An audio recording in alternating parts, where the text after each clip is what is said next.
aider ce pays, l'Afrique, a préféré à trouver une opportunité pour détruire encore l'Afrique, encore de plus. Et c'est ce qu'on est en train de voir. Péré, allô? Oui, allô? Votre question, s'il vous plaît. La question est dedans. Il le sait très bien. Tout ce qui se passe aujourd'hui ne sont pas une surprise pour M. Djeri Tama, pour dire qu'on est en train de détourner de l'argent. Merci beaucoup, Appelé. Nous avons un autre auditeur en ligne. NFM, allô? Allô? Oui, bonjour. Bonjour, c'est Paul. Monsieur Paul, vous nous appelez de Djaglé. Oui, de Djaglé, voilà. Oui, Monsieur Paul de Djaglé. Oui, allez-y, on vous écoute. Oui, bonjour, M. Djeri Tama. Bonjour, Monsieur Paul. Oui, moi, je me demande pourquoi il y a toutes ces spéculations autour de cette histoire de compte. Ce n'est pas la première, il y en a eu 15, plus même, mais il n'y a eu rien.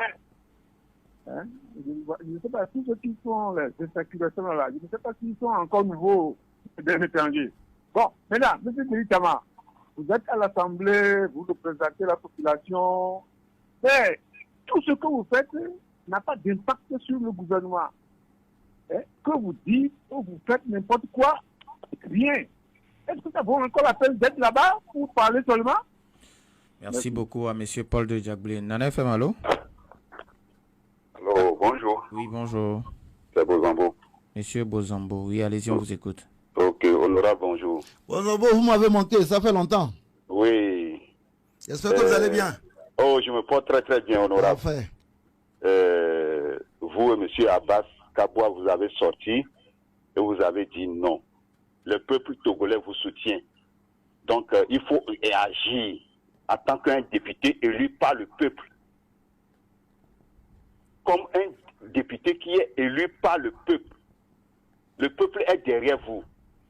Si on veut nous tuer, tous les Togolais vont mourir dans cette affaire. Il y avait une sortie de Kofi Kuta la fois passée, le rapport. Aujourd'hui, le monsieur ne trouve pas dans ce pays jusqu'à présent. Et le cas de Covid, c'est vous les honorables qui vont aider les cours de compte, interpeller les ministres de venir avec des preuves juridiques et pourquoi pas jusqu'à présent le cours d'appel n'a pas encore saisi ces dossiers. C'est ça que moi je pose la question. Si c'est politique, le procureur sort. Nous prions que le procureur sorte dans ce dossier-là. Et M. Adedje lui-même, il est venu sur les médias disant que si quelqu'un peut bouffer de l'argent de Covid, la personne sera maudite. Merci à les personnes ne peuvent pas être malades et on doit donner de l'argent de... Allô? Allô? Oui, Michel, bonjour. Oui, bonjour, monsieur Norbert. Comment allez-vous? Je vais bien. Allez-y. Bonjour, honorable. Bonjour. Vous savez, notre pays tel qu'il est, vous aurez beau crier, dire tout ce qui est de la morale, et les gens sont toujours insensibles. Je crois que nous tendons vers une déliquescence morale totale. Et ça, c'est l'anarchie, c'est la catastrophe. Je dis tout simplement que cette fois-ci-là, il faut que le président Faure nous prenne les sous chez les gens, parce qu'ils n'ont pas bouffé ça, ils ont caché. Et vous comprendrez pourquoi, au moment de la Covid, les gens étaient au premier rang et passaient sur les radios et nous martelaient, nous criaient dessus, ont même entraîné la chute de certaines petites et moyennes entreprises dans la pauvreté aujourd'hui à cause de leurs intérêts. Donc, moi, je sais que, Monsieur Djeri, ce que vous faites à l'Assemblée, ça se fait sentir, mais seulement que on est dans une situation où on ne gère pas les choses dans les normes. Parce que les normes, c'est que quand on vous interpelle, vous devez réagir. Et un ministre se croit plus puissant qu'un député ou bien que l'Assemblée nationale. Vous imaginez? Merci. Et donc, moi, je dis tout court que c'est le président Faure qui doit taper sur la table et nous récupérer tous ces sous volés par ces voyous-là, ces bandits-là. Merci à Michel. Nous avons un autre auditeur. On a FM, allô? Bonjour. Allô, bonjour, monsieur Basile. Oui, comment vous allez? Ça va bien. Éloignez-vous un peu de votre poste récepteur, s'il vous plaît. Merci. Ça va? Oui, ça peut aller. Oui. Ah non, je salue l'invité. Bonjour, monsieur. Ah non, c'est pour vous dire que je ne sais pas pourquoi tout le monde s'embrouille à propos d'un rapport. La route Lomé-Vauban en point dépasse ça. Mais qu'est-ce que vous aviez vu? Ce sont les ministres de notre État qui étaient à la base de ça. On a voulu même épingler ceux qui ont voulu sortir la tête dans ça. Parce que combien vous parlez de 39 milliards ou bien quelque chose comme ça. Je ne sais pas pourquoi vous vous gênez pour ça. Non, ça ne donne rien. La réaction a été quand même une réaction que vous tous vous avez vu, qu'il n'y a rien eu du tout. Comme quoi on ne scie pas l'arbre sur la branche sur laquelle on est assis. Merci beaucoup, ami Basile. Nana FM, allô? Oui, allô, bonjour. Masda Dido Gomé, bonjour. Monsieur Djeri Tava, bonjour. Bonjour. Pour moi, le gouvernement togolais, vis-à-vis de la justice, à 3 vitesses. Le gouvernement avance à 3 vitesses. Les voleurs de canards et de poules sont systématiquement en prison. Ça, c'est la première vitesse. La deuxième vitesse, les voleurs de fonds publics ne sont pas inquiétés. Et pire, ces mêmes voleurs, des fois, ils sont même encouragés. C'est ce que je suis en train de trouver dans le cas de Covid-19 et le rapport de la Cour des comptes. Il y a Apulsia. Moi, je me demande à quoi ça sert. Covid vient de nous démontrer que c'est la pagaille. Il y a la route de Lomé-Vauban. Il y a les fonds de la Cannes, 2015, je pense, je ne sais plus quelle année. J'ai 2 questions à M. Djeri Tama. Oui. À quoi ça sert pour les députés d'interpeller les ministres qui se sentent à l'aise et n'ont aucune crainte vis-à-vis de l'Assemblée nationale, c'est-à-dire devant le peuple? Deuxièmement, M. Djeri Tama nous dit souvent ici qu'il y a séparation de pouvoir. Est-ce qu'il peut encore confirmer qu'il y a séparation de pouvoir au Togo? Merci, bonne journée. Merci et bonne journée à vous aussi. On prend le tour des auditeurs en ligne. Nana FM, allô? Bonjour Norbert. Bonjour monsieur Garo. Bonjour monsieur honorable futur. Vous-même vous comprenez le reste. Non, pardon, tu peux dire tout ça là, j'attends mon cadeau de mariage. Il ne faut pas me tromper ici. Non, futur président, je dis, c'est pas futur oui, mariage. Mais envoie-moi le cadeau de mariage d'abord, après on verra. Ah, d'accord, ok. Vous êtes visible, franchement parlant, parmi la population, vous êtes visible. C'est-à-dire parmi les honorables plutôt. Mais honorable à Baskabo aussi. Mais il y a d'autres. Je lance un appel à mon ami Beausoleil aussi. Parce que ce que vous faites, c'est très, très important pour le peuple. Vous savez, prendre l'argent du peuple, c'est très, très mauvais. Et surtout, l'argent du Covid, c'est criminel. C'est pourquoi moi je dis, nous sommes derrière le président Faure Gnassingbé pour arrêter ces gens-là, si vraiment il y a détournement. Parce que s'il ne le fait pas, moi je leur demande de payer les frais lui-même. Ce qu'ils ont détourné, donc de payer, puis c'est fini, c'est ses amis de payer lui-même, et puis c'est fini. Mais nous sommes derrière lui pour les arrêter quand même. Honorable, continuez comme ça. Merci, bonne journée. Merci et bonne journée à vous aussi, monsieur Garo. Je pense qu'on va donner maintenant la possibilité à l'honorable de répondre. Vous avez écouté les uns et les autres.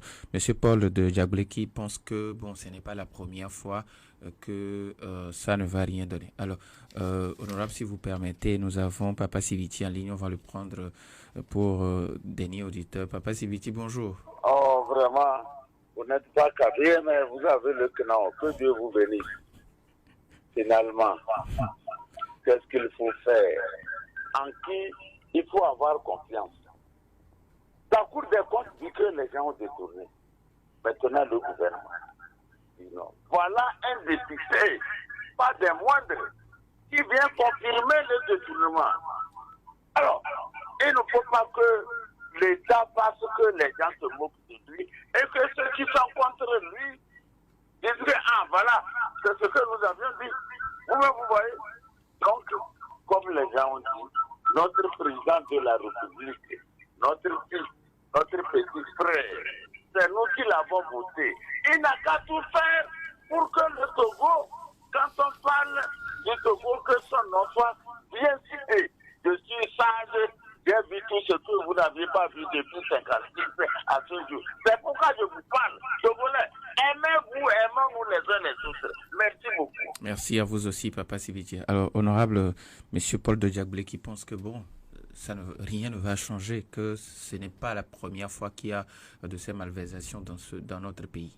D'abord, quand on parle par exemple de la route de mai en foin, c'était pas nous qui étions à l'Assemblée à l'époque. Moi, je considère que il faut toujours dénoncer et que si parfois on a l'impression que les choses n'avancent pas, pour le peu que je connais aujourd'hui du système, je peux vous dire que parfois, alors qu'on a l'impression qu'on est vraiment dans le chien à bois, la caravane passe, les effets sont là. Donc il faut toujours dénoncer, il ne faut pas perdre de l'énergie, il faut le faire, parce que c'est pour ça que nous sommes là. Je suis un député de l'opposition, je suis à la tête d'un parti de l'opposition, un parti de l'opposition, sa vocation première c'est de critiquer l'action que fait ceux qui sont au pouvoir en proposant des mesures alternatives qui peuvent faire de lui quelqu'un de crédible. Donc ça, je pense que, quel que soit le cas, il faut dénoncer et proposer. On le fait plutôt bien et on va continuer. Alors, quand M. Bozambo vous demande de continuer pas à interpeller les gens, qu'un jour ça va payer. Et puis, il y a un autre qui demande, c'est M. Gado, il n'y a pas que vous, il n'y a pas que M. Abbas Kabo, pourquoi les autres députés ne réagissent pas? Bon, d'abord, je ne peux pas parler au nom de tout le monde. Je retiens quand même que sur le Covid-Gate, l'honorable Fiacre Achou a intervenu. Et je pense aussi que d'autres députés ont d'autres façons beaucoup plus smooth. C'est-à-dire que ce qu'on appelle souvent la diplomatie de couloir. Nous sommes peut-être des caisses de résonance qui parlent beaucoup. Mais bon, honnêtement, je ne veux pas critiquer les autres parce que je préfère me concentrer sur ce que je fais que de dire d'autres personnes ne font pas suffisamment. Je pense que l'Assemblée nationale, quelqu'un a posé la question de la séparation du pouvoir. Oui, il y a la séparation du pouvoir. Mais ce n'est pas parce qu'il y a la séparation du pouvoir que une Assemblée nationale, parce que ce que les gens doivent savoir, c'est que le gouvernement est issu de la majorité parlementaire. Et donc à partir de là, c'est qu'il y a une solidarité qu'il y a entre le gouvernement et la majorité parlementaire. Dans certains pays, cette majorité-là n'est pas mécanique. On le voit dans d'autres pays où parfois le gouvernement ou bien l'Assemblée nationale est opposée à son gouvernement. Et au Togo, on l'a eu. Nous l'avons eu quand il a fallu proroger l'état d'urgence sanitaire. Vous vous souvenez, le gouvernement était pour 6 mois, l'Assemblée nationale était pour 12 mois, et l'Assemblée nationale finit par pas prendre le dessus. Mais il n'en reste pas moins que, au-delà, la plupart du temps, l'Assemblée nationale soutient le gouvernement. Et c'est une question aussi technique. À quelques mois des élections, ça m'étonnerait quand même que la majorité parlementaire puisse remettre en cause son gouvernement à moins d'une année des élections. Là aussi, c'est des calculs politiques. Et nous savons comment ça fonctionne. Et nous fonctionnons avec. Alors, Masda Dido Gomé, vous avez déjà répondu à sa deuxième question, sa première question qui demande à quoi ça sert encore d'interpeller, pour un député, d'interpeller des ministres qui ne répondent pas? Non, monsieur. Les ministres, ils répondent. Moi, je peux vous dire qu'en l'espace de dans ma 5e année, je dois être à environ une centaine d'interpellations. Peut-être 1 ou 2 interpellations uniquement ont eu des non-réponses. La plupart étant répondent, mais c'est ce que j'ai dit tout à l'heure. Les gens répondent et vous expliquent. En réalité, il y a 2 types d'interpellations. Vous avez les interpellations comme je l'ai fait, et il y a les interpellations, on va dire, à l'Assemblée nationale, quand un ministre vient pour défendre un dossier. Lors du débat général, toutes les questions qu'on voulait lui poser, qui n'a parfois rien à voir avec le texte, sont posées. Et c'est une interpellation où, au fait, on te prend sur le fait, quoi. C'est-à-dire que là, on est en plénière, il y a tout le monde qui t'écoute, il y a la presse qui est là. Tu ne peux pas dire non, je ne réponds pas. Donc, il y a ces 2 interpellations, les interpellations que le député ou un groupe parlementaire peut faire. Les interpellations parlementaires, on n'en a jamais fait. Et les interpellations ad hoc, qu'on fait à l'Assemblée nationale dès qu'un ministre parle. Et je peux vous dire que ça apporte des résultats. Ça apporte des résultats. Moi, par principe, je n'aime pas fanfaronner quand il y a du résultat parce que c'est ce qui va faire en sorte que demain, les gens ne vont pas vous donner la main parce qu'on se dit, lui, chaque fois qu'il demande quelque chose et qu'on accède, il va sur les réseaux sociaux, sur les médias, il se tape, il se bombe la poitrine. Donc, si c'est comme ça, la prochaine fois, on ne fait pas. Parce que, quel est le sens de votre interpellation? C'est l'amélioration soit des conditions de vie des populations ou bien de la gouvernance. Et quand vous obtenez des résultats, la seule satisfaction que vous avez, c'est la satisfaction personnelle et morale d'avoir fait évoluer les choses. Donc non, il faut continuer à interpeller parce que ça fait bouger les choses. Ça fait énormément bouger les choses. Aujourd'hui, beaucoup de ministres vous disent, quand on vient à l'Assemblée, on est obligé de bien préparer nos dossiers parce qu'on sait que les députés là ne laissent rien passer. Et c'est une bonne chose. Donc oui, il faut continuer à interpeller. Et je peux vous dire, moi, à ma 5e année, qu'on a plus de collaboration des ministres quand on leur pose des questions. Et souvent, c'est grâce au Premier ministre, parfois même au président, qui fait pression sur les ministres qui ne répondent pas à temps pour dire, écoutez, répondez aux interpellations des députés à l'Assemblée nationale. Je pense que c'est plutôt une bonne chose. Alors, Mas toujours qui demande à quoi ça sert la Aplusia dans ces conditions. Ben, moi aussi, je pose la même question. Parce que la Aplusia, avec tout ce que beaucoup de personnes ont cité, on peut dire que la FTF, bon, c'était à la limite la fédération, mais la route le met au fond. Ça, c'est quand même les fonds de l'État. Et donc, toutes les années, il y a énormément de chroniques, il y a énormément de faits de corruption ou bien de détournement d'argent qui défraient la chronique. La Aplusia ne voit rien. En fait, j'ai l'impression que les mailles du filet de l'Aplusia sont tellement larges que le Togo même peut passer à travers. Voilà, donc voilà, moi je pose la même question, ça sert à quoi? Maintenant on espère que la nomination d'un nouveau président va donner un autre souffle à cette institution qui, sur le fond, est capitale pour la démocratie. Alors, Michel, et puis d'autres qui disent qu'il faut que le président agisse. Oui, ben moi je suis d'accord. Moi quand j'ai lu le rapport, mon premier communiqué, vous savez, le NET a d'ailleurs été le seul parti politique à avoir communiqué, à avoir fait sortir un communiqué de presse sur ce sujet. Nous n'avions pas dit autre chose que nous comptons sur la personne qui a commandité l'audit à prendre des mesures. Mais aujourd'hui, à la limite, je pense qu'on peut quand même nuancer un peu parce que pour le moment, c'est le gouvernement qui a fait sortir un communiqué. Est-ce que c'est la position du chef de l'État? J'en sais rien du tout. Mais le gouvernement dit ok, tout va bien. Mais on peut avoir dans les jours à venir une décision de l'exécutif qui dit écoutez, nous ne considérons pas que tout va bien puisque la Cour des comptes met en cause le gouvernement et ses ministres. Le chef de gouvernement et ses ministres. Mais là, on peut avoir une surprise. Mais moi, je pense, comme beaucoup de personnes ont dit, que le chef de l'État doit taper du poing sur la table. Parce qu'il y a des énormités qui sont telles qu'on ne peut pas laisser passer ça. Il faut quand même que le président, qui est le président de tout le monde, que vous l'ayez voté pour lui ou non, que vous soyez opposant ou non, jusqu'en 2025, il est notre président, mais qui montre quand même qu'il est là pour la veuve, l'orphelin, la personne qui est dans la précarité et que par rapport aux efforts qu'on demande aux Togolais, qu'on ne peut pas laisser passer ça.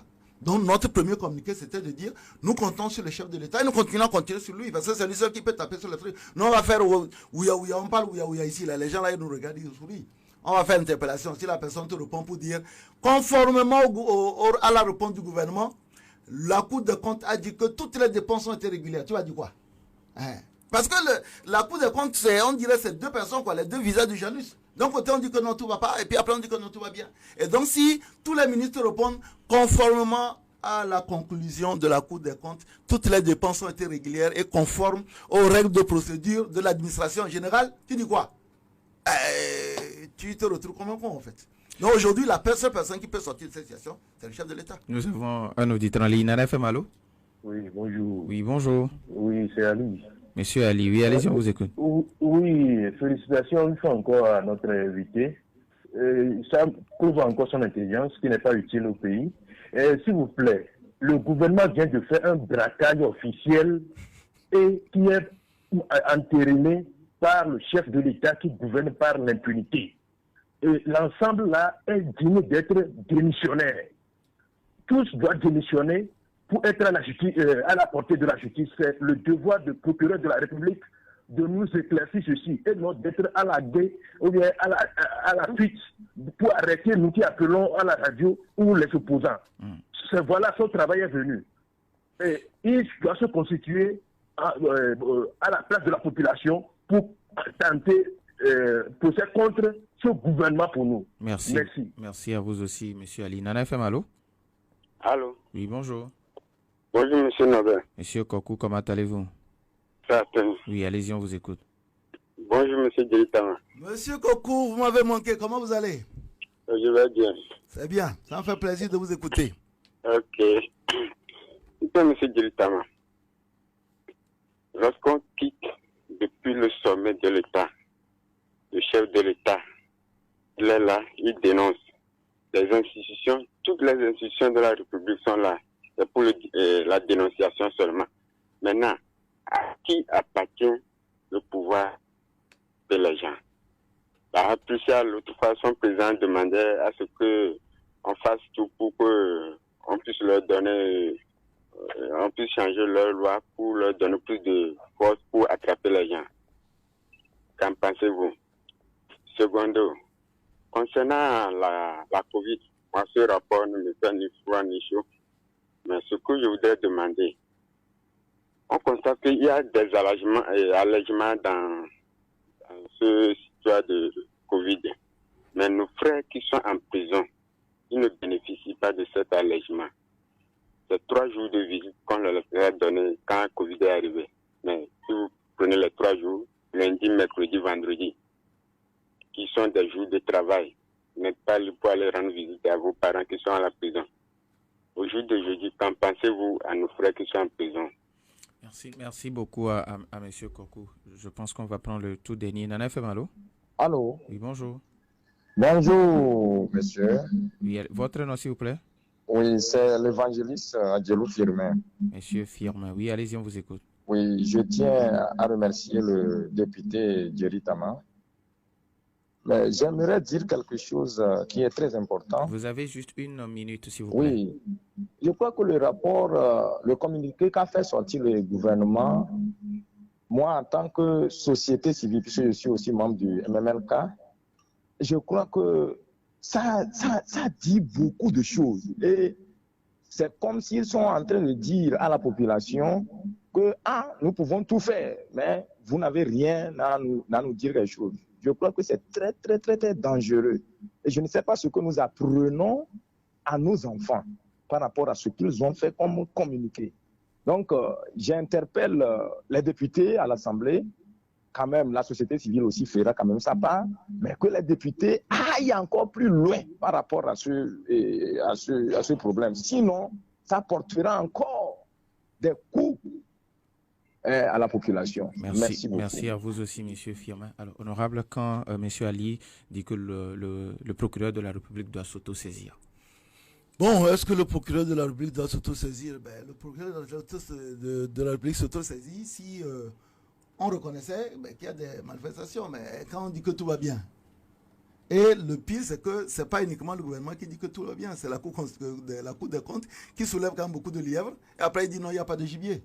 Mais c'est un peu ça ce qui est curieux. Donc du coup, aujourd'hui, je pense, le pasteur vient de parler tout à l'heure, oui, la société civile, à la limite, dans beaucoup de pays, c'est la société civile qui enclenche. Que ce soit aujourd'hui, quand vous regardez ce qui se passe au Sénégal, c'est beaucoup plus la société civile qui enclenche. C'est-à-dire qu'aujourd'hui, des gens peuvent se constituer en partie civile et porter plainte. Quelqu'un qui considère qu'il a par exemple eu des effets collatéraux sur la lutte contre le Covid et qu'aujourd'hui, il considère que vu que les fonds n'ont pas été gérés de façon orthodoxe, il peut porter plainte. Mais maintenant, le procureur de la République, à partir du moment où le gouvernement dit que tout va bien, il est très difficile pour le procureur de la République de s'auto-saisir. Sauf si, bien entendu, des gens agissent en partie civile. Alors, M. Kokou, qui pense que la Plucia n'a pas le pouvoir d'agir, et toutes les institutions disent que nous n'avons pas le pouvoir d'agir. Maintenant, il demande à qui appartient vraiment. Non, en fait, c'est pas ça. La Plucia a comme la Cour des comptes la possibilité de faire des rapports. C'est-à-dire que il ne faut pas que la Plucia se substitue à la justice. Attention, on a quand même un pouvoir judiciaire qui existe. On ne va pas donner matière à la Plucia pour dire vous allez aller interpeller les gens. Mais maintenant, une fois que la Plucia a fait ses rapports et l'a soumis, en ce moment-là, on parlait tout à l'heure du procureur. Le procureur peut, sur la base des rapports de la Plucia, enclencher une procédure judiciaire. Mais l'ennui, c'est que depuis que la Plucia est là, pour le moment, un rapport, voilà, on n'a rien sur la main. Voilà, donc le truc, c'est que d'abord qu'ils fassent le premier travail à faire sortir des rapports, comme la Cour des comptes vient de le faire, en disant, voilà, nous avons investigué, même sur la base de ce que la Cour des comptes vient de sortir. Nous avons investigué, nous avons trouvé qu'il y a telle chose, et nous soumettons ce rapport. En ce moment-là, on peut dire, pourquoi la police est chargée, bien entendu, de trafiquer et de traquer toutes ces malversations, pourquoi le rapport de la police est là, et personne ne fait rien. Donc pour moi, je pense qu'il faut d'abord qu'on ait un rapport, et en ce moment-là, on peut crier. Alors, honorable, il y a un auditeur qui me demande, est-ce qu'aujourd'hui vous êtes prêt à s'y prêter à cet exercice de déclaration de biens et des avoirs? Moi, de toute façon, je mets bien là, même s'il y avait même pas ça, tout le monde, je peux même demain, si vous voulez, sur ma page, vous dire ce que j'ai. Heureusement, je n'ai pas grand-chose. Donc oui, non, c'est pas... Le truc, c'est que nous tous, nous savons, que quand, sur l'affaire de la déclaration de biens, beaucoup de personnes n'ont rien en leur nom. Quand tu as quelque chose à dissimuler, tu mets ça sur le nom de tes enfants, de ta femme, de ta troisième épouse, ainsi de suite. Donc, déclaration de biens, là, vous allez voir, les gens vont vous dire qu'ils ont 2 cuillères et 3 fourchettes. Voilà. Maintenant, Est-ce que ça va changer probablement quelque chose? Je vous dis, mais quand on regarde le rapport et le traitement qu'on en fait, moi je ne vois pas ce qui va changer avec la déclaration des biens. Vous pensez que quelqu'un va vous dire que lui, sur combien de milliards qu'il a commandé, qu'il a déposé 5 milliards quelque part, il est fou? Donc non, c'est une opération de communication, de marketing politique et puis c'est tout. Il nous reste pratiquement 2 minutes. On sait que l'année 2023, c'est une année électorale. Au niveau du net, comment est-ce que vous vous préparez déjà? Non, mais vous savez, le processus a commencé. On aura 2 élections, les régionales. J'aimerais que vous m'invitiez un jour pour qu'on parle des élections régionales parce que les gens ne comprennent pas cette histoire-là. Et puis les élections législatives dont on remet nos mandats en jeu. Bon, enfin, moi je remets. Il y a des gens peut-être qui ne remettent pas, mais je remets mon mandat en jeu. Donc on travaille sur le terrain, on fait ce qu'on peut faire. Et puis là, on a commencé à donner les noms des membres des CELI. Bientôt, on va faire la révision. Là, le recensement électoral. Et puis, bon, certainement, vous savez, on fait rarement des élections en saison pluvieuse au Togo. Donc, certainement, la saison sèche prochaine, à partir d'octobre, novembre, on fera certainement 2 élections. Moi, je suis pour la combinaison pour faire des économies. Mais si on fait des économies et que l'argent là ne profite pas, vous imaginez les sommes qui sont en cause, elles auraient pu servir à amener des scanners dans des hôpitaux. Pour le moment, on n'a pas de scanners et c'est énormément de choses. Donc oui, on se prépare, on est sur le terrain. Je reviens de l'Est Mono même hier, où on continue à faire des actions sociales dans la mesure du possible à l'endroit des populations vulnérables qui sont sur le terrain. Alors, si vous avez un message à l'endroit de ces populations, parce que vous avez juste 30 secondes. Non, je n'ai pas un message à l'endroit de ces populations, j'ai un message à l'endroit des forces de défense et de sécurité. Aujourd'hui, le gouvernement a fait le choix, c'est un choix volontaire, de ne pas communiquer sur les victimes, de ne pas communiquer, parce que on considère qu'en communiquant sur les victimes, ça donne du grand amour aux terroristes. Mais aujourd'hui, vous savez, quasiment tous les jours, on a des victimes des attaques terroristes dans la région septentrionale, autant les militaires que les civils. Et donc, mon message, c'est d'abord apporter tout mon soutien à nos vaillants militaires qui se battent pour que nous, on puisse continuer à circuler dans ce pays en paix, que ce soit à Lomé ou dans les villes intérieures. Donc voilà, je veux vraiment exprimer tout mon soutien à ces vaillants militaires et aussi apporter toute ma solidarité aux populations de la région septentrionale. Elles souffrent énormément, elles ont été déplacées, aujourd'hui elles se retrouvent pour certains dans des conditions terribles. Les enfants n'arrivent pas à aller à l'école parce qu'ils ont été déplacés et ne retrouvent pas leur cursus normal. Donc honnêtement, je pense qu'on n'en fait pas assez. Je pense qu'on doit mettre en place un fonds de solidarité pour ces personnes-là, qu'on doit mettre en place des mécanismes de soutien, que des gens qui sont à Lomé, qui veulent aider ces populations, puissent faire des envois, qu'on fasse des envois par courrier postal, ainsi de suite. Parce qu'aujourd'hui, si on lance ça, nous pouvons envoyer des nattes, des tentes, énormément de choses. Pour le moment, cette solidarité-là n'existe pas et honnêtement, j'en suis très frustré. On doit pouvoir exprimer notre solidarité à nos vaillantes populations de la partie septentrionale du pays. Nous disons merci à M. Djerita